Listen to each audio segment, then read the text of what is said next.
It's time for Southern Kentucky's Great Outdoors on ESPN 102.7 FM and 104 The Score. Brought to you by Bowling Green Refrigeration, Heating and Cooling and Renegade Marine and Outdoor Center with your host, Brian Webb.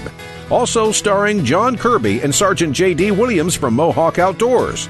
Josh Honeycutt from Realtree Outdoors. Also made possible by Swagger Bipods. Gary Force Paint and Body Shop. J&K Used Cars on the Bypass. Segments in part by Big & J Long Range Attractants, our national sponsor, and Renegade Marine. Also featuring Realtree's Michael Pendley Small Game Recipes from Realtree Outdoors, Timber 2 Table, Wild Game Recipes, sponsored by Tetra Hearing Devices. Get your edge back and hear the hunt. And all phone interviews via the Line X of Bowling Green hotline. Get ready for all things outdoors. Here's your host, Brian Webb.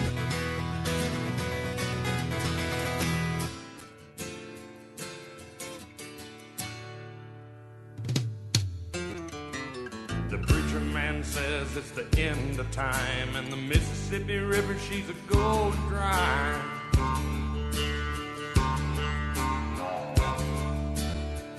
Is up and the stock market's down, and you're gonna get mugged if you go downtown. That's right. Casey Warner, John Kirby, SOKY's Outdoors coming at you at 4 o'clock, a little early today. Actually, the stock market's back up to where it was in March. That's yes, sir. That's pretty crazy, isn't it, John? Good news there, isn't it, Brian Webb? Pretty good news, man. That's the way I look at it. Man, we got a great show today. First of all, Matt Robertson's going to be joining us during the Renegade Marine and Outdoor Center fishing segment.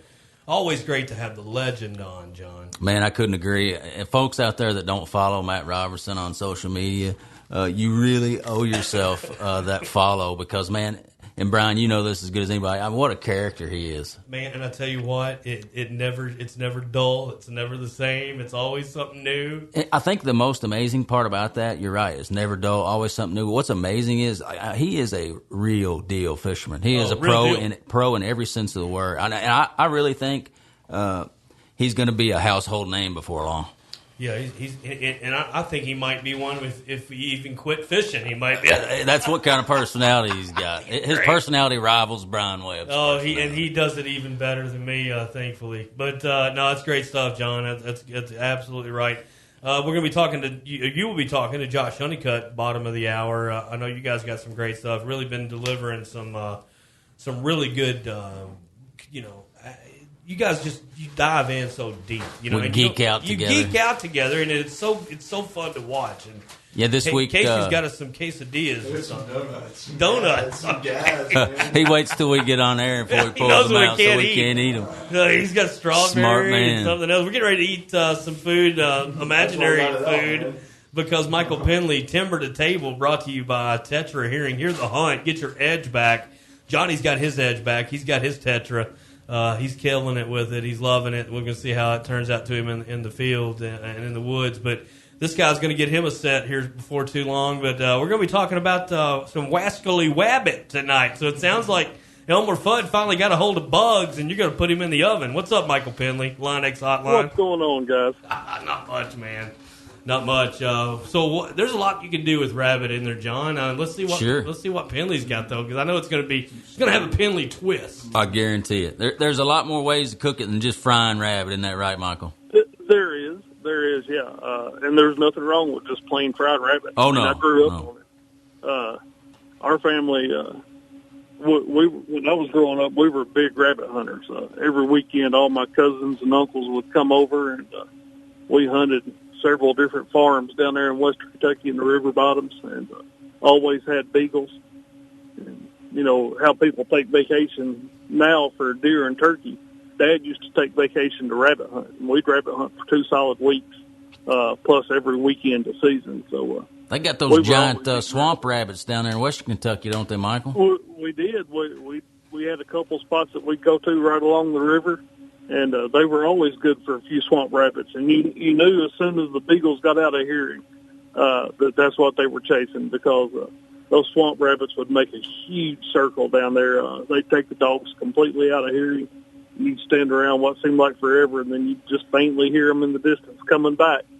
And one of those big old rabbits would always be lopping along in front of them. So Man, there's nothing like watching a good dog, Michael. I know you all, Pot Roast has got him a really nice squirrel dog. I'm sure that's a fun dog to hunt with, huh?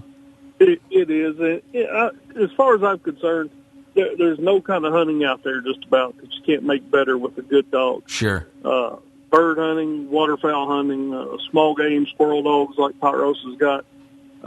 It's all fun to watch a well-trained dog or even a young dog that's just learning the game. Yep.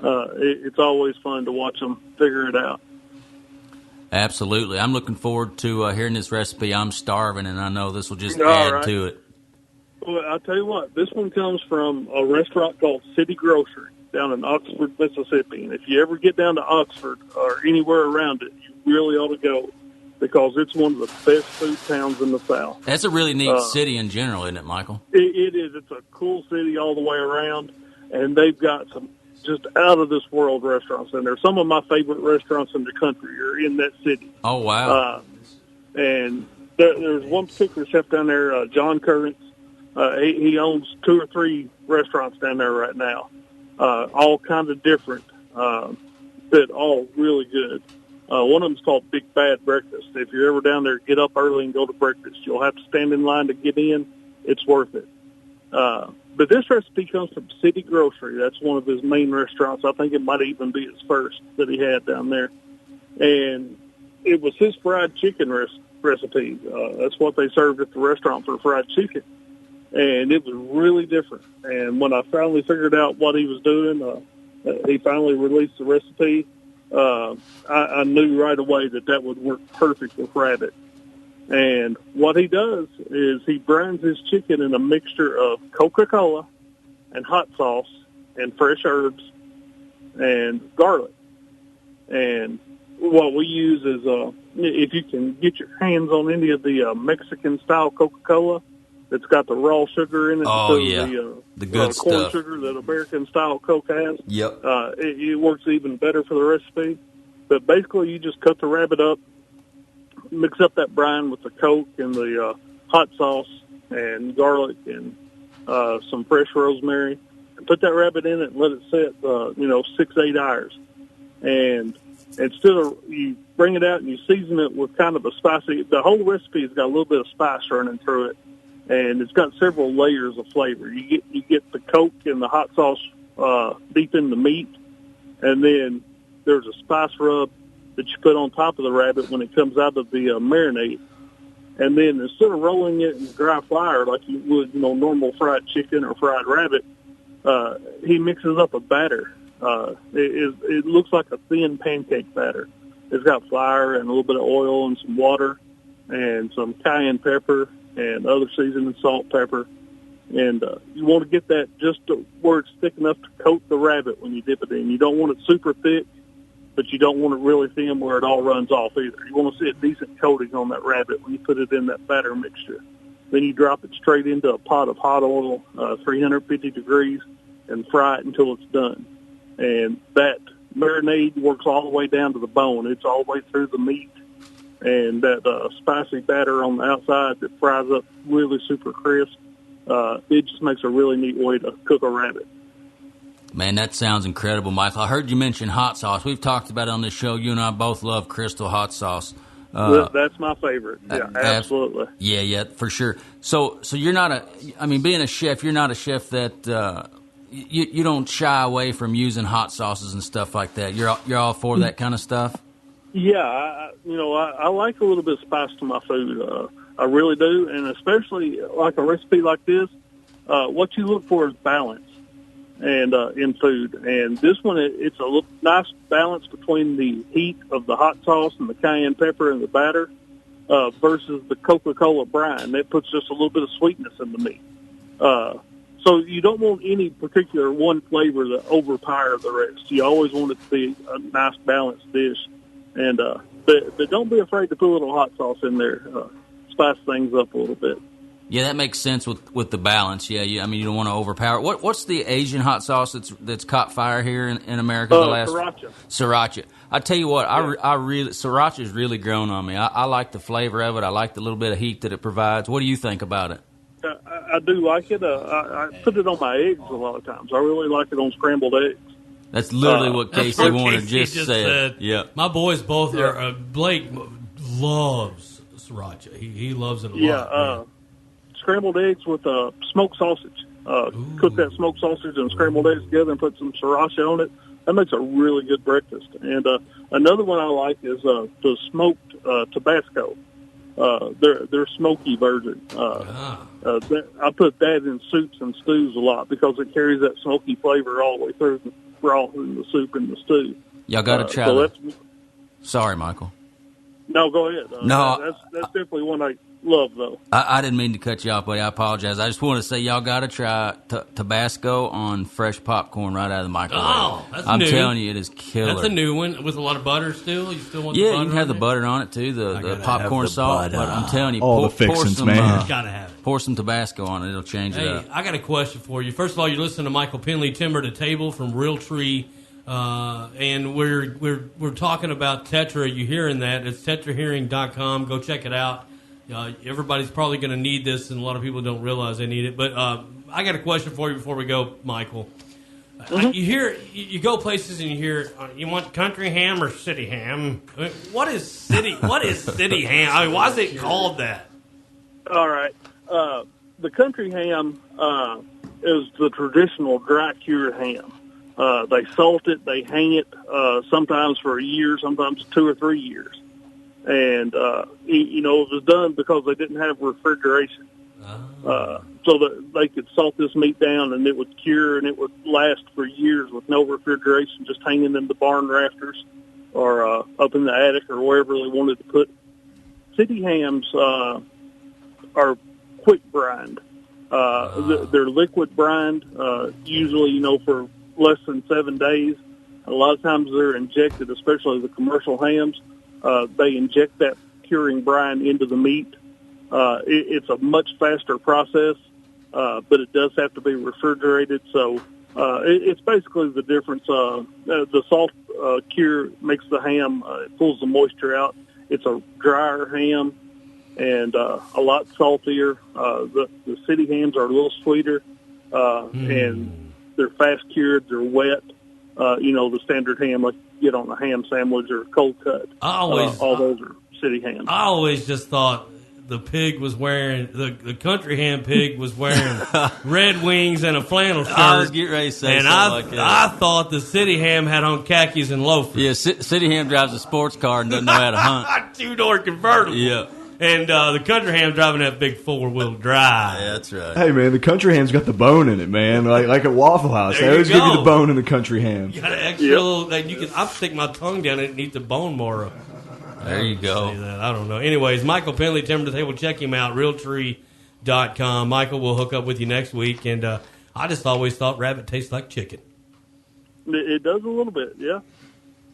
All right, buddy. Check him out on Instagram. Thanks, Michael. Always fun, buddy. Always fun. Check him out on Instagram or Realtree.com. We'll be right back with the Renegade Marine and Outdoor Center fishing segment, the one and only. To me, he's the Elvis or the Stone Cold Steve Austin of bass fishing. When we come back on SOKY's Great Outdoors 102.7. And McCarty's coming in from the bullpen with no warm-up. I cannot believe this. We've never seen a pitcher come to the mound without warming up. Let's see what happens. Whoa, that's a long one. Oh, and another. Whoa, that's 7 home runs this inning. If he would have only warmed up. In baseball, pitchers don't take the mound without warming up, so why would you take chances with your air conditioner when you need to cool down? Don't wait until it gets hot. Turn to the experts. Clean and service your unit today with Bowling Green Refrigeration, your authorized Carrier dealer. Bowling Green Refrigeration can service your Carrier unit and all other major units. Set up an appointment today, 270-782-5391. With a clean Carrier unit, there'll be no surprises this summer. Bowling Green Refrigeration, your comfort is their concern. Hello, this is Kirk Tinsley, the principal broker of Crylike Executive Realty. One thing that 2020 has taught us all is how very important home is to each of us. At Crylike Executive Realty, helping you buy and sell that home has been our mission for over 19 years. Interest rates are at historic lows and the market is red hot. Crylike Executive Realty will always put your family first in reaching your goals of buying and selling real estate. Give us a call today at 270-781-3377 or visit us on the web at realestateandbowlinggreen.com. Okay, gun owners, listen up. You love to shoot, so you have to check out Tetra. Don't settle for big, hot, uncomfortable earmuffs or foam plugs. Developed by 2 hearing doctors, Tetra Alpha Shield is the best sounding, most comfortable, and easiest to use, period. Tetra is more than a hearing protection, it's hearing perfection. Get your edge back, try Tetra risk-free for 30 days. Call now and mention SportsWeb and receive $100 off your order. 615-618-9904 or anytime at tetrahunt.com. Watching new movies on demand demands Poston Electronics. Now that Hollywood's skipping the theater, choose Postons for big picture, big clarity, and big screen sound at home. While the theater's closed, Poston Electronics renovated and expanded, bringing Southern Kentucky more at home and on the go. It's what they've done since 1974, just bigger. Forget tickets for the family. Think of what you'll save on popcorn. On Demand is here to stay. For your home theater, demand Poston Electronics across from Firestone on Broadway Avenue. You're going to need a bigger boat. It's time to go fishing with Renegade Marine and Outdoor Center, 415 Commerce Drive, Litchfield, Kentucky, on SOKY's Great Outdoors.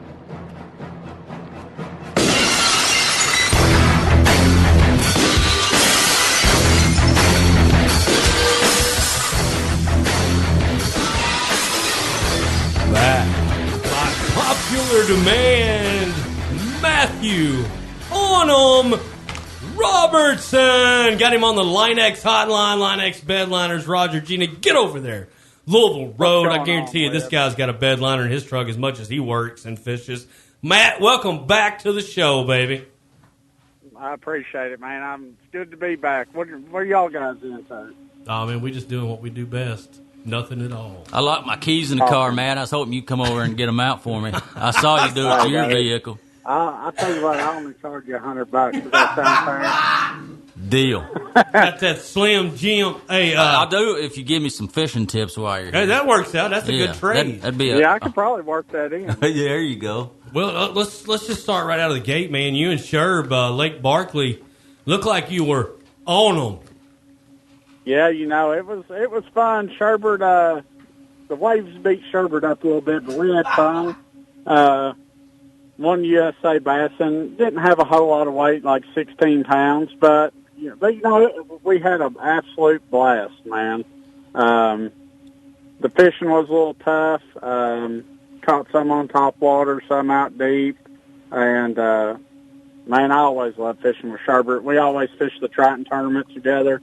And we weren't able to fish that this year because it was canceled. So I called him. I say, Sherbert, come down. And he's like, oh, yeah, I'll come down. Wait, you mean something got canceled this year? I didn't you didn't get that memo? Didn't see that coming. Hey, Matt, man, I'm hearing and seeing a lot of buddies and guys I follow on social media talking about Kentucky Lake and just not being the lake it was, of a few years ago. And I'm sure a big reason of that is the Asian carp. What's your kind of thoughts on it all? It is. It's probably fishing as tough as it ever has. But I'm telling you, there's a lot of little fish in the lake. Well, that's good. And I've never seen this much bait in the lake in my life. Really? Even whenever I was young, and you'd see all those bait balls in the backs of the bays. There's more bait in the lake than ever. You see 3 or 4 inch little bass swimming around the bank everywhere. They had a great spawn, and I'm telling you, in the matter of a few years, it'll be back. That's good to hear. That's good to hear, Matt. Stop people from coming down here because it's still a very good fishery. I know the weights are a little down, but still, most people are catching fish. You just got to adapt how you fish. You can't go out there and just do the same run-of-the-mill stuff. If you go out there and you're not catching them, try something different. Don't try the same thing next time. You know what I mean? Yeah, I think that's a trap we all fall into, or a lot of us anyway, bass fishing. I like to crank or throw a spinnerbait. You kind of get married to one thing, even when you're not doing well, instead of switching it up and finding what those fish are wanting to hit on. Yep. Sherbert pulled out a bait I never seen, some fighting frog thing, and caught a couple, and I was like, what in the heck is that, dude? I was like, just keep on throwing it, So, but, I mean, like I said, keep an open mind and just go up there and plug away. It sounds like he knew something you didn't on that one, Matt. Yeah, he taught me a little something. You on can that learn one. something from Sherb now. He's like a steel trap up there. He doesn't forget. I bet he remembers every fish he ever caught. I wouldn't doubt. Oh, I'm going to tell you something. I'll take Sherbert in the back of my boat any day. Oh, He's a big fish catching machine. He caught the biggest fish we had. What was y'all's big? What was y'all's big? It's probably 4.5. That's pretty good. Yeah. Well, what about? Go ahead. What about the big trail? I mean, when you getting back on this, you got a circuit event coming up, or yeah, not that U.S. Bassin didn't. That's a great trail, but I'm talking FLW or BFL or something like that. I have a bass. I got actually the next 2 months I'll be out of town for. Actually, the next 2.5 months I'll be gone for about 2 months of the time. Oh man! I'll be in 2 weeks. I leave at the 1st of September to go to Sam Rayburn down in Texas for a week, and then I'll be back for 4 or 5 days, and then I have to leave to go to Lake Hartwell in South Carolina, and you just repeat the process pretty much for the next 2.5 months. So, pretty excited to be getting back after it, and, I'm pretty excited because they don't usually have these tournaments in the fall, and I think it's going to set up a lot different for most people, and I'm really excited about it. Yeah, Matt, with all these closings, look, we know that you are absolutely passionate about what you do, bass fishing. With all these closings the last few months, I know the anticipation level, the excitement's got to be like at an all-time high for you right now, getting ready to really get back in the swing of things. Oh yeah, I'm ready to go. I'm sitting there on the line fixing to, jump the light in the drag race to get going. I wanna hook up and leave now, But it'll come soon enough. 2 weeks will fly by faster than what you think, and I'm gonna try to take care of a little business on Kentucky Lake this weekend and a couple BFLs. So you said some of these make a little money before I leave. Absolutely. And you said some of these tournaments, usually they don't have them this time of year. How's that going to kind of play into your strategy, fishing tournaments at a different time of the year than you ever have? So a lot of these, like the Bass Opens and FLW, a lot of them follow the spawn. And for me personally, I would assume fish the post-spawn or fall or even winter versus fishing up shallow while they're spawning. It's just a totally different game. I mean, I can do it, but, if I was to prefer, I would, prefer fall fishing over spring fishing. It's, they're going to be offshore certain places. It's a lot tougher fishing in the fall whenever you go to a lot of these fisheries. And that's probably good for somebody like you, though, Matt. Yeah, tough gives conditions. You your anglers like Matt Robertson catch the fish when it's tough. Yeah. I think that that takes a lot of people out of the equation. When you're having these tournaments, when you can literally catch fish doing anything. Yeah. There's a lot of great anglers. Like their forte isn't that shallow water bassin, and I think you'll see some of those other anglers this fall really do well, and where they've struggled a little bit more in the past. I got one for you, Matt. We talked to Bean last week, and Barron's been pretty tough of late. And I hear. You really got to have some patience, and all about patience. But when a lake's starting to turn over and it gets really tough like that, what do you focus on? Thermaline? I mean, how do you gauge where you're going to start looking? Is there a starting position when a lake is turning over that you want to start there and work your way through it, or is it just is there a certain technique of finding fish when it's tough like that? Man, I've fished Barron whenever it turns over, and I fish a few other lakes like Lake Malone whenever it turns over. And a lot of times the fish, whenever the lake turns over, I notice that they go super shallow. They go ahead and pull out of those deep water haunts and push up shallow. But on Barron, I will say if I was going to Barron, I'd still have to be doing your typical, brush pile fishing off your points and whatnot. But there are shallow fish to be caught whenever whenever you go to Barron, don't be scared to go up the rivers and the creeks. And I know some guys who got some jet boats up there, and I know everybody knows about going up the rivers and jet boats, but these guys go far enough up the rivers to catch, they'll go catch 13, 14 pounds of nothing but smallmouth way up in the creeks. And, that's what I would focus on, the brush pile fishing at Barron. And, don't throw your big baits. I'd throw like a 7-inch worm or, something like that. And when it's turning over, my key is to get a clothespin with a spring tight enough to completely seal off my nose cavity. It's like sulfur. Oh, I'm telling you, you need brutal. a gas mask. I guarantee it. Well, there's no shortage of masks right now, so I'm sure we can find one. Let's see what time we got here. Yeah, we got a couple minutes left, Matt. I mean, if you could give, your success has been warranted because you've earned it, and it's one of those things. If a young kid, we got our Fishing for Mentors coming up September 26th. I don't know if you're free, but we're going to try to get you up here if it works out. But if not, sooner or later we'll get to have you at one. But if you're looking at a kid, and we've seen them, John, they never picked up a pole, and now they're there every year. They can't wait to fish. And they got the bug. So if there was a young guy come up to you, pulled on your shirt tail, and said, "Hey, Matt, what can I do to be like you?" I mean, what would you tell that kid at a young age to try to send him in the right direction? Man, I know it may sound cliche, but I'd tell them to work hard at everything they do, but whenever you work hard at everything you do, it'll roll over into your fishing, and it'll really show. You'll get out there.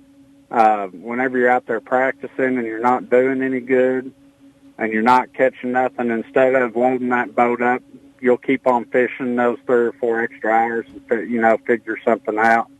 And another thing I'd tell them is if you have a way you like to fish, like say you're going out there and you like throwing a frog, and you go out there and throw a frog all the time.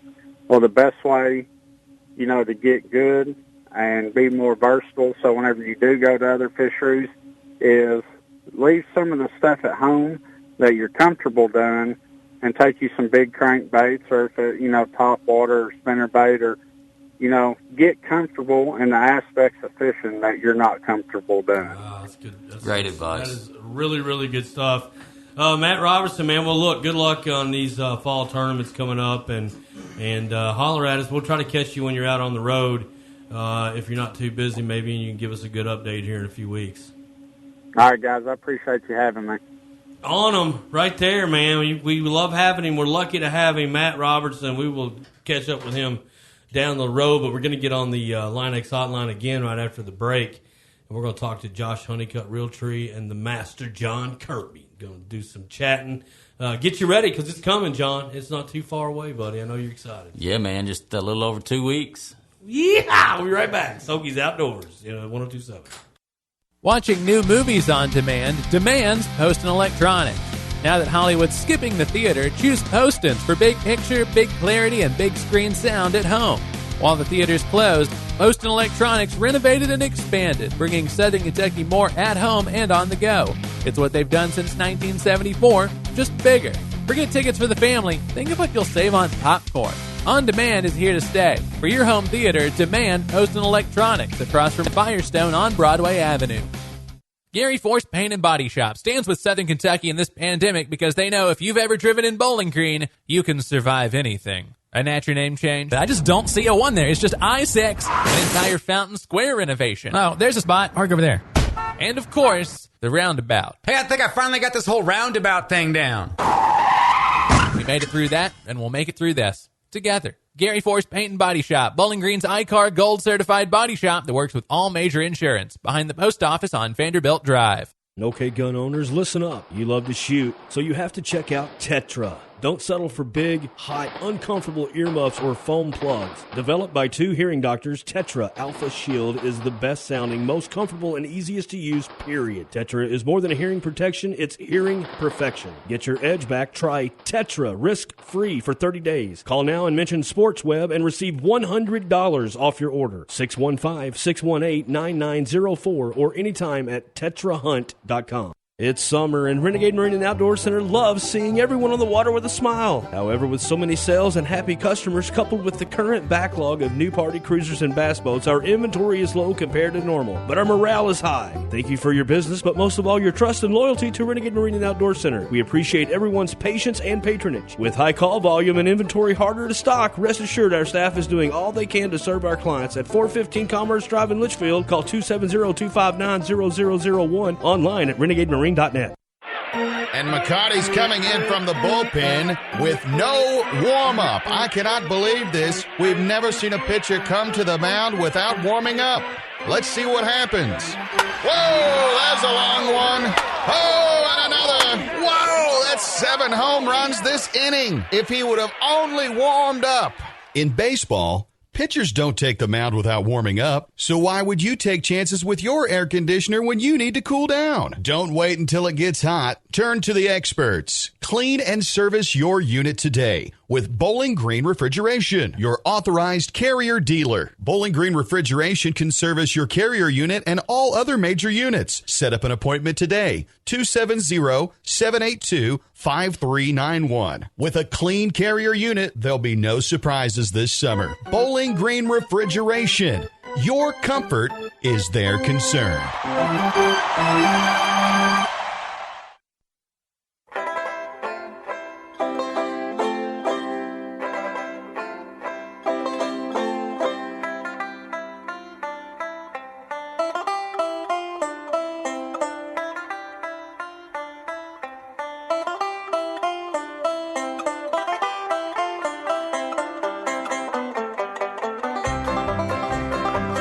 Hello, everybody.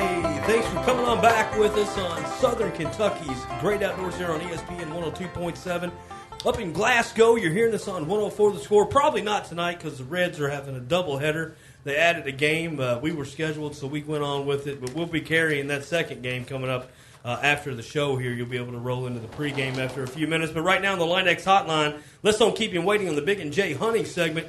We're going to have John Kirby, followed by, on the Linex Hotline, our main man, Josh Honeycutt. What's up, Josh? How you doing, guys? Hey, we're good, buddy. Hey, man, big congrats in order to you and your family on baby girl. Yes, sir. Thank y'all. Awesome, man. So happy for you. Man, I'm excited. Are you getting any sleep? Nah, some. Getting some. Adjusting to the new routine, but I wouldn't have it any other way. No. Absolutely, man. Well, we're all super excited for you, man. You and your wife, Catherine, will be incredible parents, I know for sure. Great stuff, Thank man. y'all. We're going to talk, kind of switch it up. You know, Josh, we talk a lot about some things to do to kind of stack the odds in your favor as a hunter. This week, we're going to just talk some mistakes, common mistakes hunters make in the early season. I know I'm guilty of plenty of different mistakes over the years that I've made and learned from, and hopefully, making mistakes isn't always a bad thing if you learn from it. Isn't that right, Josh? Yeah, absolutely. That's the thing that, I think not just with deer hunting, but with life in general, people are afraid to fail. Yeah. And, that's the wrong way to be. I want to fail because I want to learn, and the only way to learn is to fail a lot of the time. So, I've had plenty of failures, plenty of corrections, but, being able to fail and fail, successfully, there's a difference between failing and failing successfully. If you just fail and don't learn from it or don't adapt or don't change, that truly is failure. But if you fail and you adapt and you learn how to make it, or do it the correct way or do it the right way or do it a better way, that's successfully failing.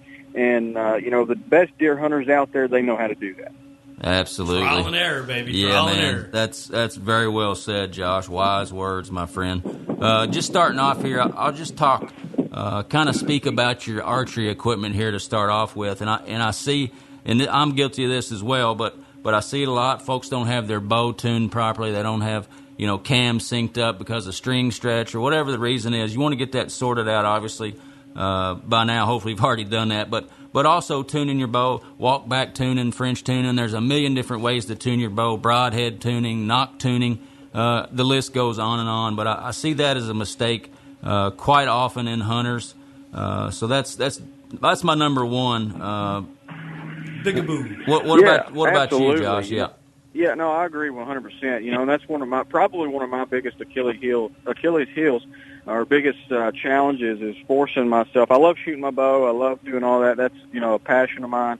But staying on top of that and making sure everything is dialed in to a T is something that I struggle with, you know, sometimes. But, you know, it can make the difference between, you know, making that shot or even getting the shot opportunity. Because, you know, sometimes that deer might not walk through at 20 yards. It might not walk through at 30 yards. But it might walk through at 35 or 40 or 45. And if you're not comfortable, if your equipment isn't tuned to the job, or, you know, tuned to the task, you know, then that can make the difference between filling that tag and getting a shot of a lifetime and not. So it does make a difference. A few yards can make all the difference, and having your bow ready for that opportunity is you know, it's on the archer, it's on the bow hunter.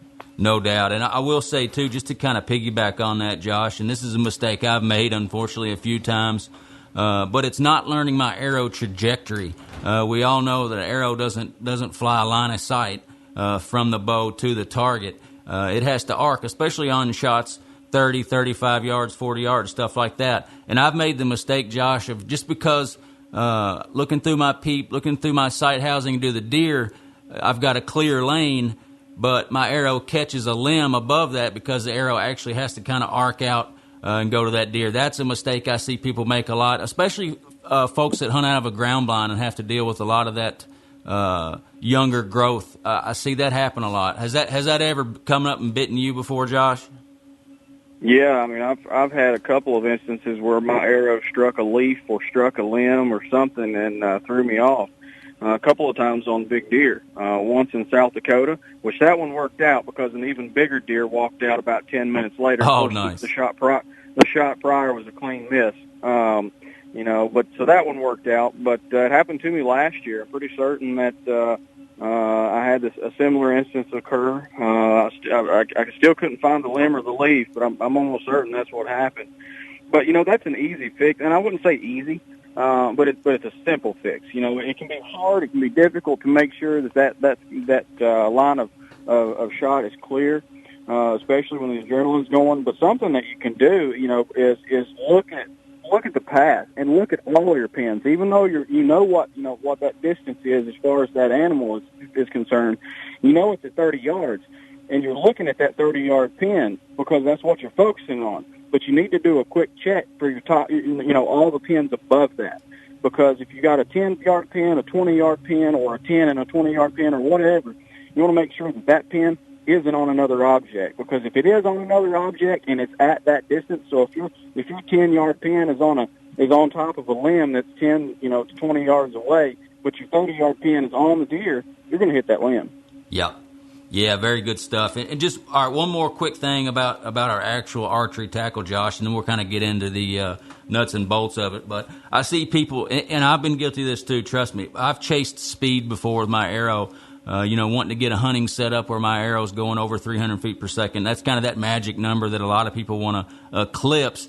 And as a result, you know, they're shooting finished arrow weights in the 350 to 400 grains. And that's just, in my opinion, even though white-tailed deer, they're not built like elk, on anything less than a perfect shot, those light arrows can sometimes have penetration issues, especially with mechanical broadheads. So I highly recommend folks not use too light of an arrow, and just really don't worry about your speed. These bows nowadays are efficient enough. It's flicking that arrow out there plenty fast. And I generally like to have a finished arrow weight of 500 grains or more. And a lot of people will take that to an extreme and get that 650 grain arrow, and there's nothing wrong with that. I'd much rather have somebody with too heavy an arrow than too light. What's your thoughts on that?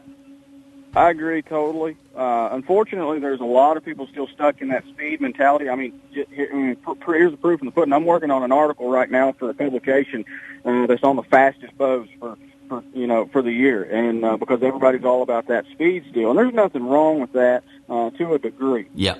People are still demanding those fast bows, and that's great. But here's the thing: you're never gonna beat the string jump. More times than not, you're not going to beat the string jump. Those deer drop just too quickly.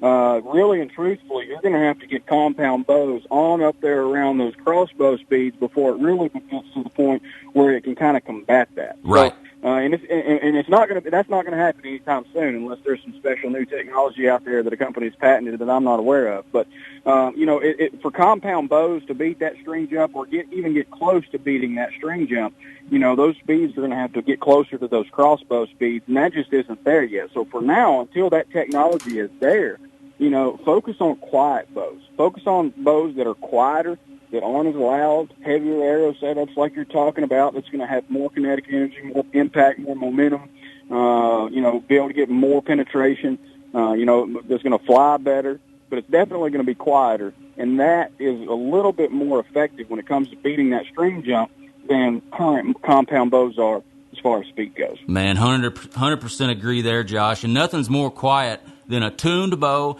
and a bow that's shooting a little heavier arrow. Heavier arrows really knock the sound down on those bows. All right, Josh, let's get off of the actual archery tackle and kind of get into the actual hunting. What are some things, some common mistakes maybe that you've made in the past and learned from, or that you see folks make hunting early season? Yeah, I mean, don't think so formulaic. Don't think, and this is a broad brush one. This one's not drilling down on anything in particular, but don't think too formulaic. Don't think too geometric. Be abstract. Look at every situation as its own. Don't try to fit your situation into a shoebox that you read in an article online or in a magazine. I'm an outdoor writer. That's how I make my living. I write articles, I write how-tos, I write stories, I tell stories, but that's all good and well. Those things are valuable information, and they're good starting points. But whenever somebody's in a particular situation that applies to their property and the deer that they're hunting, try not to take all that information that you can learn and gather, wrap it up, keep it stored in your brain, pull from it, use it, but take the particular situation that you find yourself in, analyze it for what it is, and come to your own conclusion. Pull from that knowledge that you gain from other people around you, other hunters, educational resources, whatever, but make sure that you are thinking critically whenever it comes to your situation. And that might be hunting of a morning during the early season. It might be hunting over a food source of a morning instead of an afternoon. It just depends on the particular situation that you find yourself in. And if you think too formulaic, deer hunting is a shades of gray when it comes to tactics. As long as it's legal, shades of gray. It's not black and white.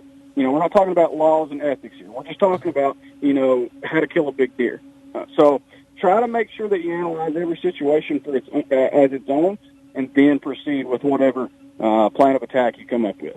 Man, perfectly said, Josh. I think there's not a whole lot finite in deer hunting. Like you mentioned, there's a lot of things out there that we know to be truth as deer hunters, and that we know to generally be truth about mature deer. But for every instance where you could show me something that mature deer are known to do, I could almost guarantee you I could think back in my own experience and show a deer that did something completely opposite. I mean, I didn't say that, articulate that quite as well as you did, but I guess what I'm getting at is always be thinking outside the box, have the ability to kind of step back and analyze things, and like you said, not to be just too formulaic about it, be able to move and make adjustments on the fly. I think it's a huge key. Yeah, and a big part of that is knowing when to be aggressive, when to be passive. Out of the gate, I'm passive. I'm very passive hunter out of the gate. I am too. But if you see that opportunity to strike, that's when you have to be aggressive, because opportunities are far and few between, especially on big deer. Now, and that's not just big deer. That can be deer hunting in general. Sometimes just filling a doe tag with your bow can be as difficult as filling a buck tag. So, I mean, we're not just talking big deer here. We're talking deer hunting in general. And not everybody wants to shoot big deer. Some people just want to fill the freezer. So, taking that into consideration, you definitely have to, especially early season, and if you're hunting a small property where you don't have access to a lot of ground or a lot of properties, you definitely do want to take it slow, take it passive out of the gate because you don't want to pressure your property. It doesn't matter if you're hunting big deer or just going to freeze it. Deer, pressure is pressure, and all deer react to it, whether they're a 1.5-year-old deer or 8.5-year-old deer, whether it's a buck or a doe. So, out of the gate, especially early season, because I know that's what we're talking about here, be passive in the beginning. But if you see that opportunity to strike, definitely do so because those opportunities are rare, especially on your more mature deer. 100%, man. I use the term a lot.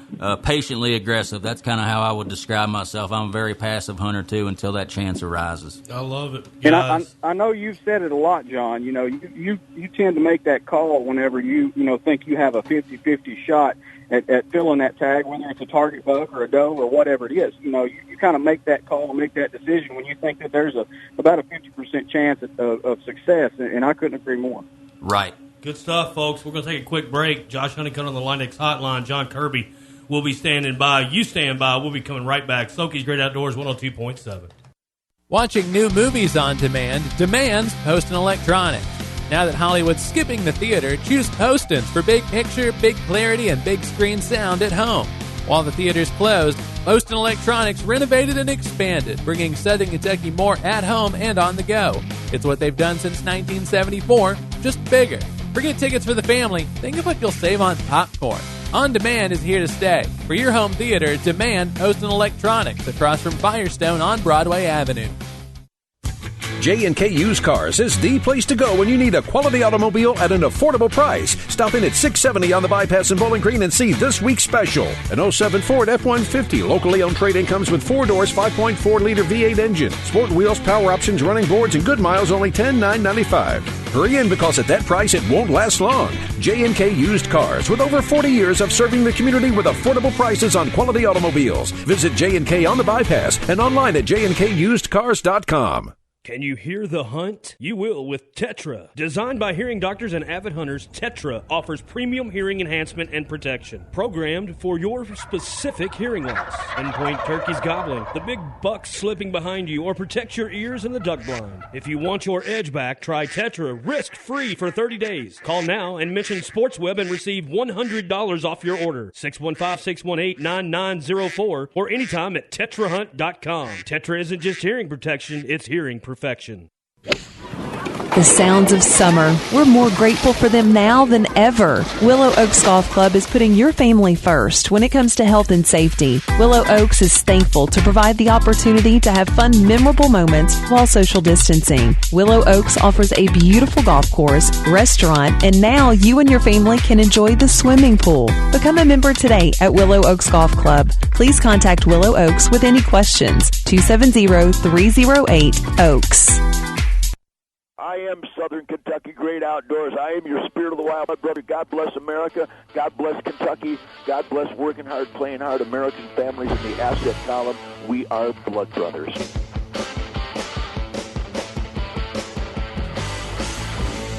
Yeah, break is over. It's time to get back and jaw about some hunting on SOKY's Great Outdoors. Continuation with Josh Honeycutt on the Linex Hotline. John Kirby getting back at it. Yes, sir. We're going to pick it right back up. Josh, one mistake I see a lot of folks making, again, it's a mistake I've made plenty, and I'm talking when you're trying to kill mature deer. I feel like people get in the rut a lot of times and hunt the same stand over and over because they're seeing a lot of deer activity. They're not seeing mature buck activity. They're seeing a lot of does, a lot of younger bucks. And that's kind of lulling them in and kind of trapping them into that stand. Is that something that you see people do a lot? They get lulled into a stand because they're seeing a high deer activity, but they're hunting a mature buck and they're just not really in the game? Yeah, I mean, I couldn't agree more. I think that's 100% accurate. It's something that I'm going to piggyback off that with my own little thing here. And, I'm a DIY deer hunter. I know you are, John. 99% of our hunting is, by permission. We do lease some properties. I lease a couple. One is with you, and then another is with a family member, but a group of family members. But, the thing, so I hunt several properties, and like I said, it's all DIY. And if there's other people out there who are similar, maybe they have access. And I'm fortunate. I do hunt several properties by permission, and so I do have several tracts of land that I'm I'm trying to scout and you know, home in on a buck on. So, and when you add that up, you know, it can be easy to overlook parts of those properties. It can be easy to overlook even some of what you might consider to be your lesser properties. And a prime example of this is a 10-acre farm that I used to hunt by permission. I don't have access to it anymore because the land sold, but I hunted it for a year or two, and, you know, that property was 10 acres. That particular tract was 10 acres, but it was one of the best properties ever as far as, you know, land that I've hunted in my lifetime. And so, you know, I wrote it off initially as probably not being that great. It's just a little pocket of cover and kind of out of the way, you know, not connected to any other big timber or anything like that, just a small pocket of cover, and I overlooked it initially. But then when I started paying closer attention to it, I noticed that it was a really good tract. So and I've actually wrote an article and put out a video on NorthAmericanWhitetail.com today on that particular subject and that particular property. So when you go, you can go check that out to get the full story. But long story short, we were able to find a really good target buck that was living on that 10 acres, and that his core area was small. He was living there. That was his spot. And I was fortunate to film my uncle kill that deer. I think it was a couple of seasons ago. So, you know, whereas we could have been focusing on what we thought were better spots for the early season, because that was an early season bow kill, you know, we could have been focusing on some of our bigger farms or some of the farms that traditionally were better or historically better, as you talk about a lot.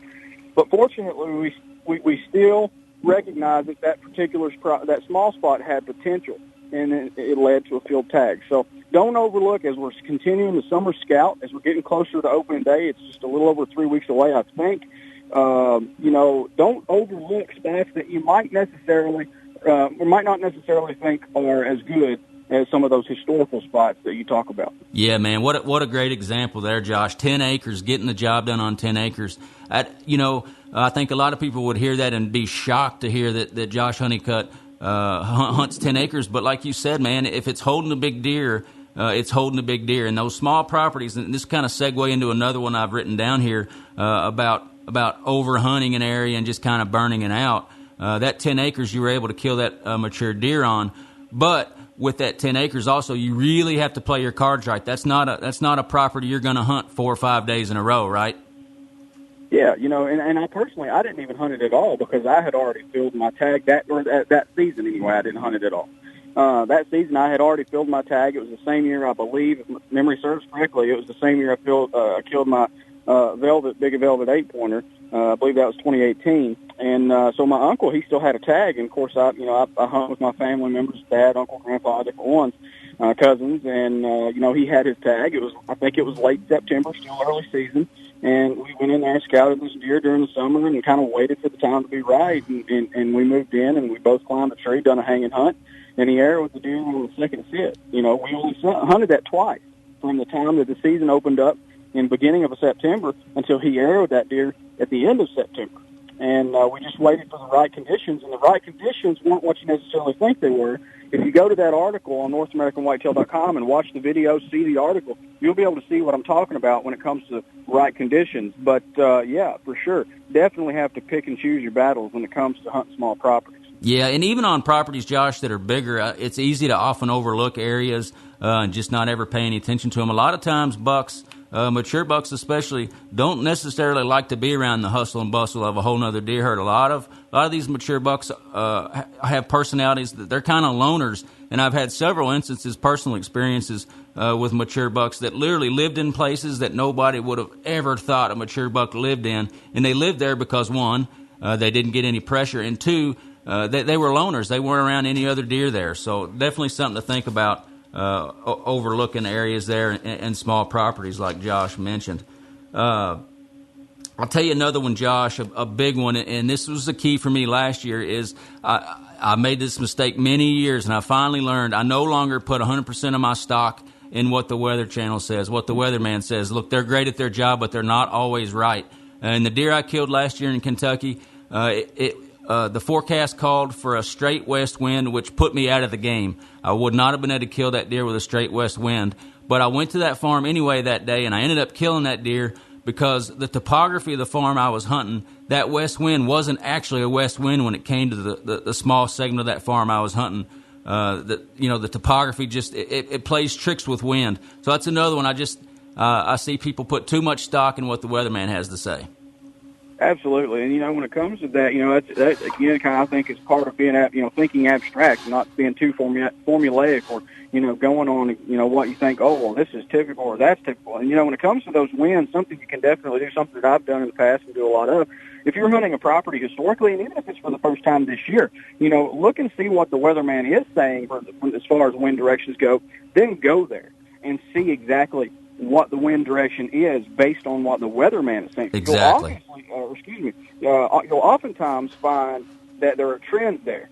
So based on that topography that you're talking about, if a weatherman says it's coming out of the north, it might not be coming out of the north because of a ridge or a valley or something. It might be coming out of the northwest or the west or the northeast or the east. So, and if you have that written down and you look at the weatherman on a particular day and he says, oh, it's coming out of the east day, well, you'll know for that particular spot it's not coming out of the east, but it's coming out of the south or the southwest. So that's something that you can do, especially during the off season. Even if you don't want to do it this time of year and go in and, booger up spots, you can definitely do that during the off season and get those things charted. Absolutely. I couldn't agree more. And just kind of going with the weather theme, I will say I see a lot of folks not hunt because it's hot out. A lot of big deer have killed when it's hot. Josh, you've killed some studs when I know it was in the 90-degree mark. And I also see a lot of people sit out on windy days. Windy days can be very productive. I won't get too much into the weeds on that because we're kind of running on time. Give me another one, Josh. You see folks make mistakes early season. Yeah, for sure. And then, I'm going to roll back the whole formulaic thing for just a second here. And there are definitely ways that I remain formulaic. That I am, stuck in a way or do this or do that. And one particular example of that, and you were talking about preparedness earlier, definitely be prepared, as we move into the early season. A mistake that people make is not being prepared. And whenever I'm preparing for the early season, we've talked about it in the past, I like to have a game plan. Of course, we're taking inventory right now, so we kind of know what deer are in the area, at least right now. It might change before opening day, but for now, that's what we have to go on. And so you're taking inventory. Maybe you check your cameras one time in the summer. It's like, boom, these are the target bucks I have to go after. Well, you can take all the information you have from this season, if you got prior history, even better, and you can take and kind of piece together, study all your trail camera photos, and, look for multi-day encounters where, on different cameras, if you have a bunch of cameras out and you can kind of get a line of travel on these deer, it can kind of connect the dots between bed to feed, different things like that. But, take every available information that you have, especially glassing from afar, because that's even better than trail cameras when it comes to piecing together what those deer are doing. Take that information and come up with game plans for as many target bucks as you have on camera. You might be thinking, oh, well, I'm just going after number one. That's the big daddy. He's 20 inches, 30 inches bigger than everybody else. That's, him or nothing. But, that deer may leave before season, and you may never see him again. Or somebody else might kill him on opening day. So, have game plans for multiple deer. Yep. Have a plan A, B, C, D, and E, and then that way you will be prepared, not unprepared, come the early season. Man, great stuff, Josh. We're running short on time, so I'm just going to breeze through these last few, and you throw out any remaining you got, Josh. But one, I see people, and again, I make this mistake quite often. They don't fully utilize big major weather fronts, and what I mean by that is I feel like people get too kind of narrowed in on hunting right before the front gets here, or trying to get out there once the front passes. I've actually seen, and this is purely anecdotal, but I've seen a big uptick in deer movement a couple of days before a major front. And conversely, on the back end of that, I like to get out while the weather is still bad, hunker down in a tree stand, and be there right when that front leaves and the weather kind of clears up. Those are key times that I see a lot of people miss opportunities with. Absolutely, I agree. And just play off that, real quickly, if you have a really good opportunity, if you've got a deer in a really good pattern, don't necessarily, and I'm not telling anybody what to do here, but, something that I personally do, because I have to work too, and I have limited amounts of time to hunt, I'm not afraid to cash in some of that vacation time when it comes to the early season. Honestly, I will be quicker to use that vacation time, or just as quick, I guess I should say, to cash in on those vacay days during the early season when I have a really good pattern on a deer as the rut. Absolutely. I'm not sure how much time we got left here. We're up against it, man. Man, it always flies. It goes fast, don't it? It You guys, sure does. We need a 3-hour SOKY Outdoors once a month or something we can get off of there. Josh, always incredible dude, and Absolutely. again, congratulations. I gotta throw out happy birthday to my beautiful wife, Angela. Happy birthday, Angie. Yeah, she's good man. She's 19 years old, and I don't feel so bad. Absolutely. That's a good move right there. You like that? Well played. Saves me a $90 dinner date. No, I'm just kidding. I'm going to tell you anyways. Josh, thank you so much. John Kirby, always a pleasure. Michael Pendley, Matt Robertson, great show, great sponsors. And Josh, we'll catch up with you next Wednesday, buddy, right? Thanks, guys. Thank you. Thanks, man. Josh. All right, folks, we'll see you next Wednesday. Probably going to stick on the 4 o'clock until about September 23rd. That way we can all get our guests and stuff lined out because the Reds hopefully will make the pennant and win the World Series. And they're coming up right after this. SOKY's Great Outdoors, 102.7.